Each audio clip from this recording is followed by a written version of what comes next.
Facebook has its share of pitfalls in how it operates, but it has a few things it does extremely well, which in at least a couple of cases dovetailed with things that I really needed to learn, especially at the time.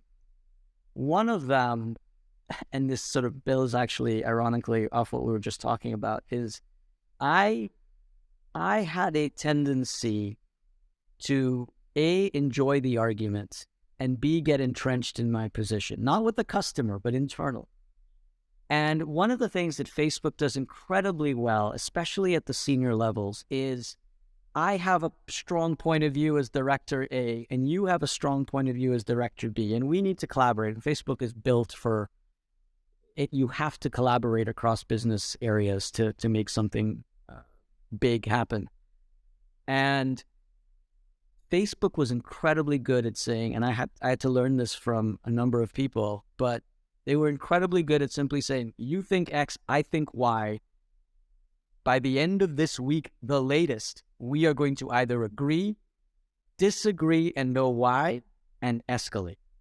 And the speed of escalation, it wasn't like, I think X, you think Y, let's come back in a week, discuss it some more, and then in a week after that, we're going to escalate it. It was like, I think X, you think Y. By the end of the day, we're going to agree if we can come to a consensus or escalate. And that speed of escalation, I think, ties to Facebook's historical, always impressive speed of execution. And that was probably the single biggest thing I learned there, which has been so valuable for me since. I was speaking to a $50 billion CEO today who's a friend of mine, and he said, at the end of the day, when you get to a size like ours and bluntly like new banks, I'm adding that, he didn't use that. Yeah. And, you're fighting off eventual mediocrity, and you're fighting off eventual slowness. Yes. My question to you is, when you think about Facebook operating at that execution speed, how do you retain that speed and agility when you are new bank today with such large teams and very real processes and bluntly heavy corporate structures? Yeah. Well, a few things.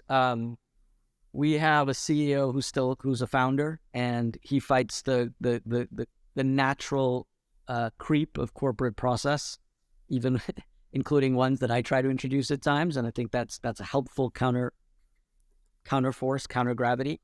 But I think there are two things, and again, these things are over the last 10 years getting more and more codified amongst the really great companies.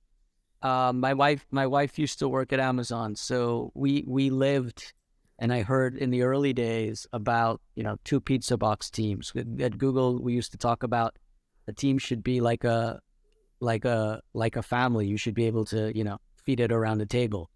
So we at Nubank, we do a couple of things fairly religiously. We try to keep teams very small, actually. We might have many of them focusing on many things as the company grows, but we try very hard to keep the size of teams small. That's a really important thing. And the second thing, which we just talked about, is when you get stuck, don't stay stuck. Escalate.